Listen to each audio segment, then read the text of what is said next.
निकाय चुनाव के बाद 2024 में लोकसभा चुनाव की जीत की तैयारी में जुटी बीजेपी आज से मेगा मंथन की शुरुआत कर रही है। आज से क्षेत्रीय भाजपा कार्य समिति की बैठक शुरू हो रही है, जो कि 19 मई तक चलने वाली है। और इस बैठक में भाजपा अपने अगले लक्ष्य मिशन 80 के लिए आगामी कार्यक्रमों और अभियानों को लेकर चर्चा करने वाली है। बीजेपी क्षेत्रीय बैठकें करेगी और वो उसी क्षेत्र में होंगे। 3 क्षेत्र में प्रदेश अध्यक्ष भूपेंद्र चौधरी जाएंगे और 3 क्षेत्र की बैठक महामंत्री संगठन धर्मपाल सिंह करने वाले हैं। आज नोएडा में भूपेंद्र चौधरी बैठक करेंगे, काशी में बैठक करने वाले हैं महामंत्री संगठन धर्मपाल सिंह शामिल होंगे।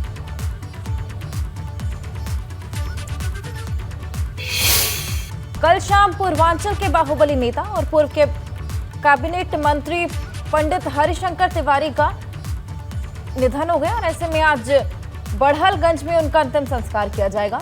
उनकी अंतिम यात्रा गोरखपुर शहर के आवास से गांव के लिए रवाना होगी और सुबह 10 बजे उनका पार्थिव शरीर उनके गांव टांडा में अंतिम दर्शन के लिए ले जाया जाएगा। टांडा गांव में जन्मे पंडित हरिशंकर तिवारी पिछले कुछ दिनों से बीमार चल रहे थे। उनके निधन की खबर फैलते ही गोरखपुर के जटाशंकर स्थित आवास पर रिश्तेदारों और शुभचिंतकों और चाहने वालों का तांता लग गया था। तो लंबे समय से बीमार चल रहे थे, लेकिन कल बीमारी के चलते उनका निधन हो गया और ऐसे में अब आगे उनकी अंतिम यात्रा की जाएगी। बढ़लगंज में आज अंतिम संस्कार किया जाएगा। पैतृक गांव से पार्थिव शरीर को लाया जाएगा और ऐसे में आपको बता दें कि लंबे वक्त से हरिशंकर तिवारी बीमार चल रहे थे।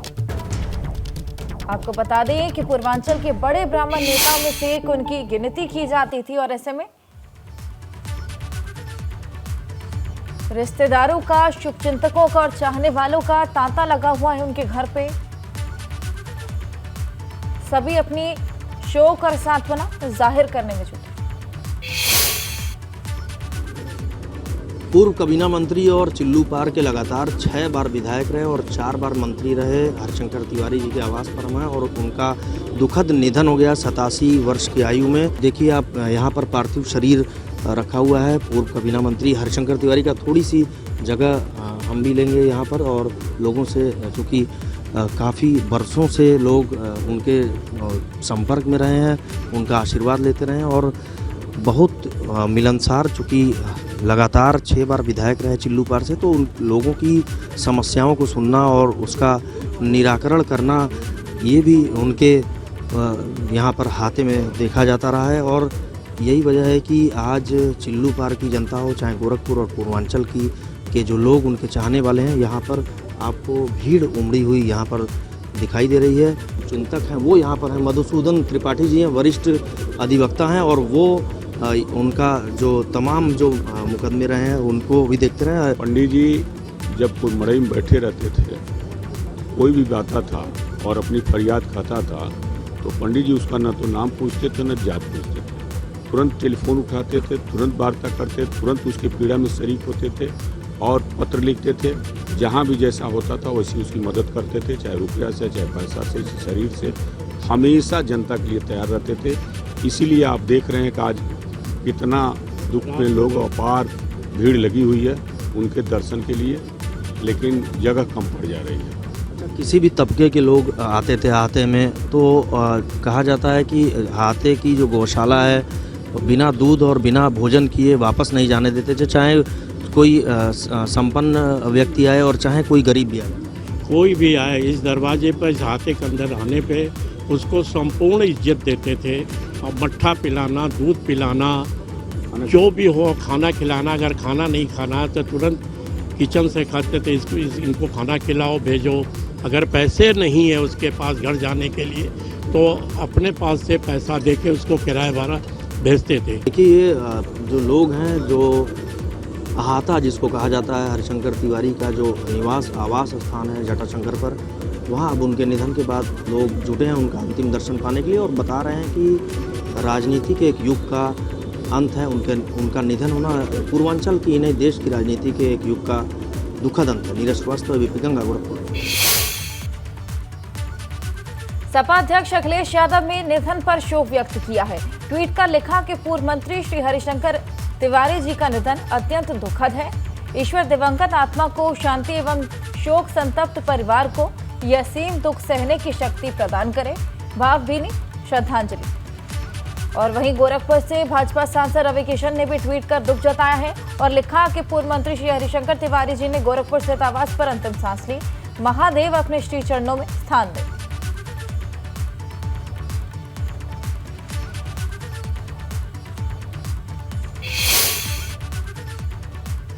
और चलिए आगे बढ़ेंगे। अब बात करेंगे फतेहपुर में तेज रफ्तार के कहर की। यहाँ जहानाबाद इलाके में दर्दनाक सड़क हादसा देखने को मिला। तेज रफ्तार कैंटर ने ऑटो को जबरदस्त टक्कर मार दी, जिससे ऑटो में सवार मासूम बच्चों सहित 9 की मौत हो गई। वहीं एक बच्ची सहित बुजुर्ग घायल हो गए। और अब आपको बता दें कि मृतकों में एक ही परिवार के 4 लोग शामिल थे। देखिए तस्वीरें भी हम आपको दिखा रहे हैं। ये ऑटो सवार 9 लोग थे। मृतकों के एक परिवार के 4 लोग इसमें शामिल हैं। तेज रफ्तार एक टैंकर था जिसने ऑटो को जबरदस्त टक्कर यहां पर मार दी। देखिए 3 तस्वीरें। हादसे में 9 लोगों की यहां पर मौत हो गई है और बच्चे जो थे घायल हुए थे हादसे में, उनका इलाज लगातार जारी है। और ऐसे में घटनास्थल पर देखिए किस तरीके से लोगों की भीड़ जमा हो गई थी। हड़कंप वहां पर मच गया था। जहानाबाद इलाके की पूरी घटना है। देखिए 3 तस्वीरें। बच्चों का इलाज जारी है, लेकिन इस पूरे हादसे में 9 लोगों ने अपनी जान गंवा दी। और साथ ही साथ आपको बता दें कि मौके से जो टैंकर चालक था जिसने ये जबरदस्त टक्कर मारी है ऑटो को, वो भी वहां से फरार हो चला। देखिए किस तरीके से 9 लोगों की मौत हुई है, 2 बच्चे घायल हैं जिनका इलाज जारी है। मौके पर पुलिस भी पहुंची थी, लेकिन आप देखिए किस तरीके से लोगों की भीड़ वहां पर जमा है। अफरा तफरी का माहौल वहां पर मच गया था क्योंकि हादसा बहुत भीषण था। ऐसे में मौके पर जब पुलिस पहुंची थी, मामले को शांत करवाया और आगे की जांच पड़ताल में जुट गई है। और जो टैंकर चालक फरार चल रहा है उसको तलाशने की भी यहाँ पर कवायद लगातार जारी है।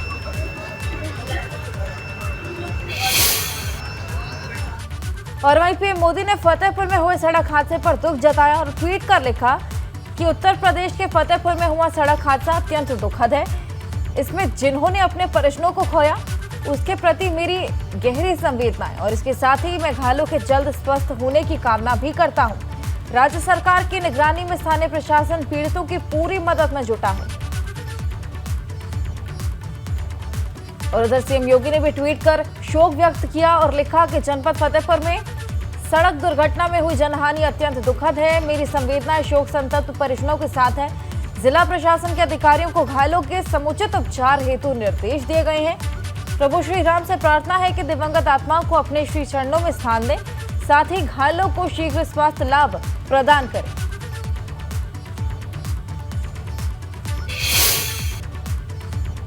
और उधर हरदोई में कल हुए अलग अलग जगहों पर सड़क हादसे में 6 लोगों की मौत हो गई। मल्लावा इलाके में हुए हादसे में जहां 3 चचेरे भाइयों की मौत हो गई, वहीं कासिमपुर थाना क्षेत्र में 2 भाई और मझिला इलाके में 1 शख्स की मौत, यानी कि 6 मौतें 3 जगह हादसे हुए थे। ये सभी लोग शादी समारोह से घर वापस लौट रहे थे। मल्लावा, कासिमपुर और मंझिला की ये तस्वीरें जहां पर 3 बड़े हादसे हुए, 6 लोगों को अपनी जान गंवानी पड़ी। आपको बता दें कि ये सभी शादी समारोह से वापस लौट रहे थे।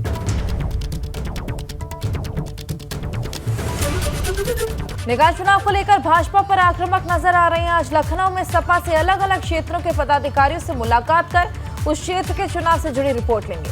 आपको बता दें सपा ने चुनाव आयोग से जुड़े अधिकारियों पर भाजपा से मिले होने का गंभीर आरोप लगाया और पार्टी इनकी जल्द ही लिस्ट भी तैयार कर सकती है। तो देखिए अखिलेश यादव यहां पर अलग अलग क्षेत्रों के पदाधिकारियों के साथ बैठक करने वाले हैं। चुनाव अधिकारियों पर भाजपा से मिले होने का उन्होंने आरोप भी गढ़ा है।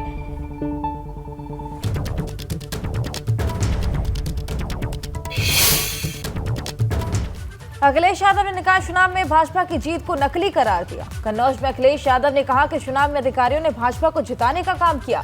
अखिलेश यादव के इन्हीं आरोपों पर अब सपा और भाजपा में आर पार की जंग छिड़ गई है।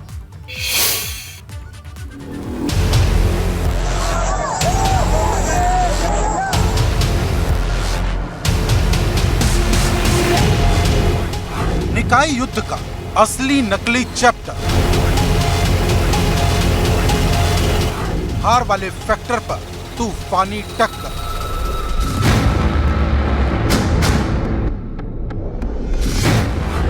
अधिकारियों की भूमिका पर सवाल, निकाय के नतीजों पर अखिलेश लाल।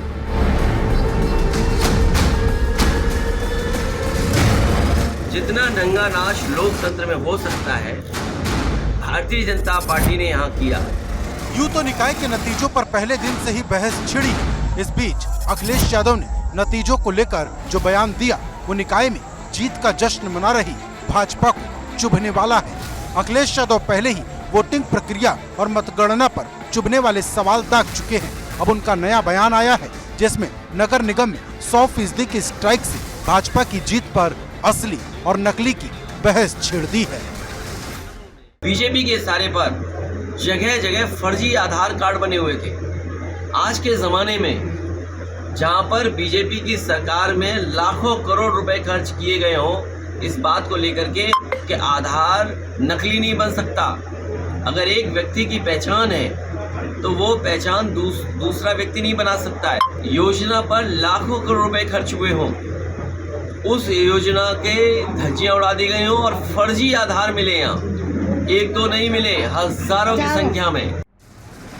हर बदलते दिन के साथ निकाय चुनाव को लेकर अखिलेश यादव पहले से ज्यादा तीखे हमले बोल रहे, या फिर यूं कहें कि अखिलेश यादव संदेश दे रहे कि भाजपा ने सत्ता की ताकत के बलबूते सपा से जीत छीन ली। वोट डाला नकली, जब आधार नकली, वोट नकली, तो इनकी जीत भी नकली है। इनकी असली जीत नहीं है, ये जनता की दिया हुआ फैसला नहीं है। ये बीजेपी के इशारे पर सरकारी लोगों ने जो जीत दिलाई है वो नकली जीत है, धोखे वाली जीत है। अखिलेश यादव की इस कसक के पीछे निकाय चुनाव में बड़ी संख्या में सपा प्रत्याशियों की जमानत जब्त होने का भी बड़ा कारण माना जा रहा। चुनाव में सपा के 48.62% प्रत्याशियों की जमानत जब्त हो गई। सपा ने चुनाव में 5,232 उम्मीदवार उतारे थे, इनमें से 2,544 प्रत्याशियों की जमानत जब्त हो गई। शाहजहांपुर में सपा की महापौर प्रत्याशी माला राठौर की जमानत जब्त हुई। सहारनपुर में सपा के महापौर प्रत्याशी नूर हसन की जमानत भी जब्त हुई। अलीगढ़ में भी महापौर प्रत्याशी जमीरुल्लाह की जमानत जब्त हो गई।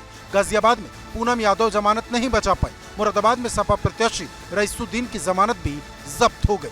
माना जा रहा है कि यही वो आंकड़े हैं जो अखिलेश यादव को परेशान कर रहे हैं। अखिलेश जी आत्मचिंतन कब करेंगे? वो तो आत्मचिंतन करते नहीं है, और उनका आत्मचिंतन यहाँ तक कि या तो ईवीएम खराब है या सीडीओ ने बदमाशी करी है, इसके अलावा तो उनको कुछ कहना आता नहीं है। तो अखिलेश जी पहले तो आत्मचिंतन करो। आपने टिकट डिस्ट्रीब्यूशन ठीक किया, आपके कार्यकर्ता नीचे क्यों नहीं उतर पाए? फिर आत्मचिंतन करो कि पब्लिक आपके साथ क्यों नहीं है। फिर आत्मचिंतन करो कि आप माफियाओं के साथ क्यों खड़े हुए। आत्मचिंतन आप करो अखिलेश जी कि आपने पूरे के पूरे चुनाव प्रक्रिया में कितनी मेहनत करी। दरअसल अखिलेश यादव ने आज कन्नौज में कहा कि ये जो बीजेपी की जीत है वो नकली जीत है, क्योंकि इसमें सरकारी मशीनरी का दुरुपयोग हुआ है। बीते 2 दिनों से लगातार अखिलेश यादव जो परिणाम आए हैं उसे लेकर घेरने में बीजेपी को जुटे हुए हैं। पहले अखिलेश यादव ने अधिकारियों की मिलीभगत से चुनाव परिणाम बदलवाने के आरोप लगाए, तो अब अखिलेश यादव कह रहे हैं कि बीजेपी की ये जीत नकली जीत है। इस पर सरकार के मंत्री साफ तौर पर कह रहे हैं कि अखिलेश यादव के पास अब कुछ कहने को नहीं बचा है और इसीलिए वो इस तरह का बयान दे रहे हैं। अखिलेश यादव लगातार मतगणना पर सवाल खड़े करते हैं। ऐसे में भाजपा ने अखिलेश यादव के चुनाव प्रचार के मैदान में देर से उतरने और ट्विटर के जरिए राजनीति को लेकर हमला बोल दिया है कि वो प्रदेश की 24 करोड़ जनता को भ्रमित करने का काम कर रहे हैं। वो जानते हैं, इस प्रदेश की जनता जानती है निष्पक्ष समान चुनाव होना चाहिए।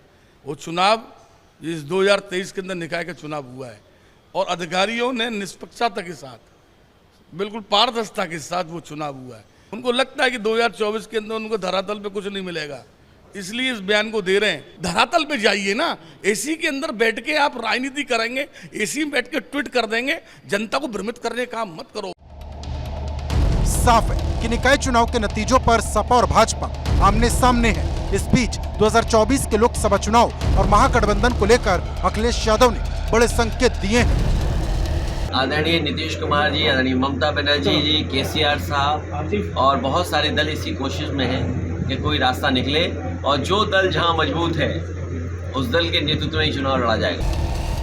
मतलब 2024 में विपक्षी पार्टियों के गठबंधन की फाइनल तस्वीर पर अभी सस्पेंस बरकरार है। Bureau report, ABP Ganga. Akhilesh के बयान पर प्रदेश सरकार में औद्योगिक विकास राज्य मंत्री जसवंत सैनी ने निशाना साधा। उन्होंने कहा कि हार के बाद अखिलेश के पास कुछ कहने के लिए नहीं है, तभी वो ऐसे बयान दे रहे हैं। हमारे साथ बात करने के लिए उत्तर प्रदेश सरकार में औद्योगिक विकास राज्य मंत्री जसवंत सैनी जी हैं, उनसे जानेंगे। जसवंत जी, आप लोगों ने तो नगर निगम की 17 सीटें जीत ली, लेकिन अखिलेश यादव कह रहे हैं ये नकली जीत है, सरकारी मशीनरी के दुरुपयोग से जीत है। ये जनता ने भरपूर आशीर्वाद भारतीय जनता पार्टी को दिया। उत्तर प्रदेश के अंदर पूज्य योगी आदित्यनाथ महाराज की जो सरकार है, बिल्कुल विकास के रास्ते पर, कानून व्यवस्था के मोर्चे पर हर जगह सफलतम कार्य किया है। उसी का परिणाम है, जनता ने भरपूर आशीर्वाद दिया, जनता की जीत है। अखिलेश यादव कह रहे नकली जीत है। अब वो जीतते थे तब भी नकली जीत होगी। जनता ने पहले कह रहे थे अधिकारियों की मदद से जीते, अब कह रहे नकली जीत। अब ऐसे ना खिसियानी बल्ली खंबा नोचे, वही स्थिति आज उनकी है। आज वो हार गए तो हार को स्वीकार करना चाहिए।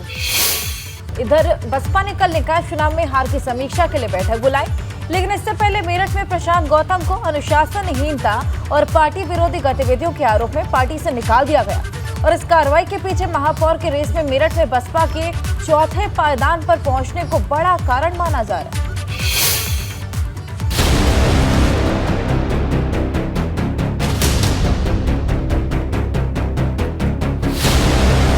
मेरठ में हार पर मायावती लाल, समीक्षा के पहले ही निष्कासन स्ट्राइक। निकाय के नतीजों की समीक्षा के लिए 18 मई को बसपा ने बैठक बुलाई। इससे पहले ही मेरठ में मिली बड़ी हार पर बसपा ने पूर्व मंडल प्रभारी प्रशांत गौतम निष्कासित कर सख्त संदेश दिया है।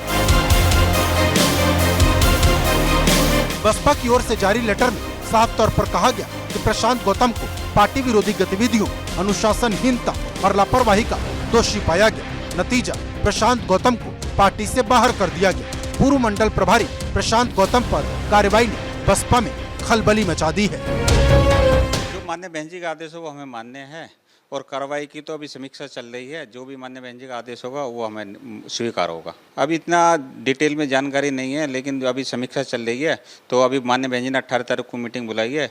जो भी समीक्षा होगी उस आधार पर माननीय बहन जी हमको बताएंगे। हालांकि बताया यह भी जा रहा है कि बसपा के एक्शन से पहले ही प्रशांत गौतम ने पार्टी नेतृत्व को अपना इस्तीफा भेज दिया था। प्रशांत गौतम ने अपने इस्तीफे में पार्टी की कार्यशैली और मायावती के प्रचार में न उतरने पर सवाल उठाए थे, जिस पर फिलहाल बसपा ने चुप्पी साध रखी है। 2024 मजबूती से लड़ाएंगे? जी बिल्कुल मजबूती से चुनाव लड़ा जाएगा, और माननीय बहन जी के झोली में सीट जीत कर देंगे।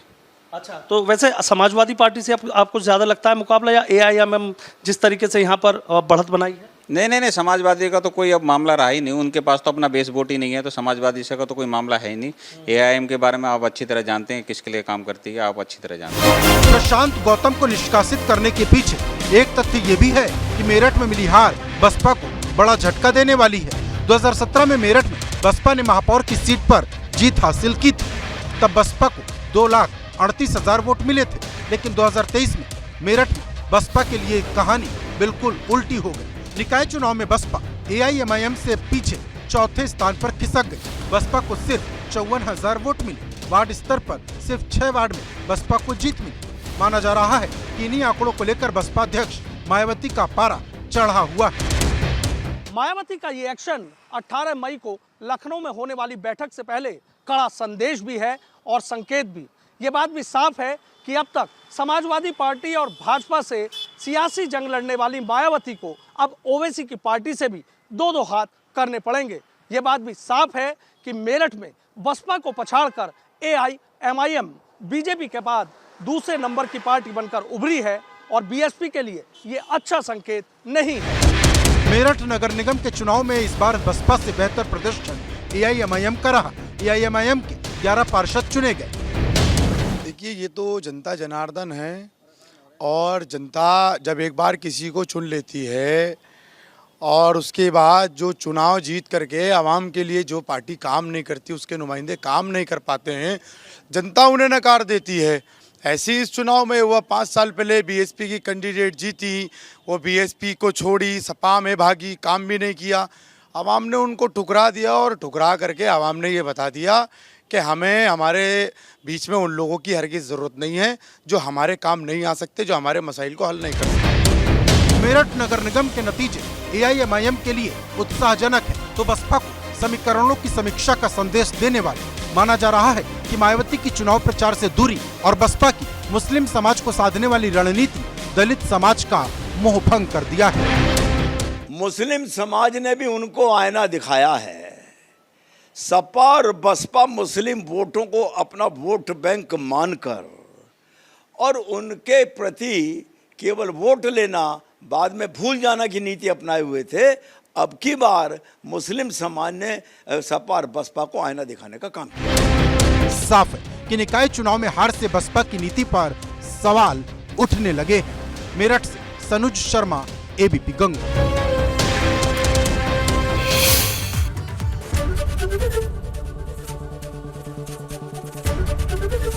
एबीपी गंगा, खबर आपकी, जुबान आपकी।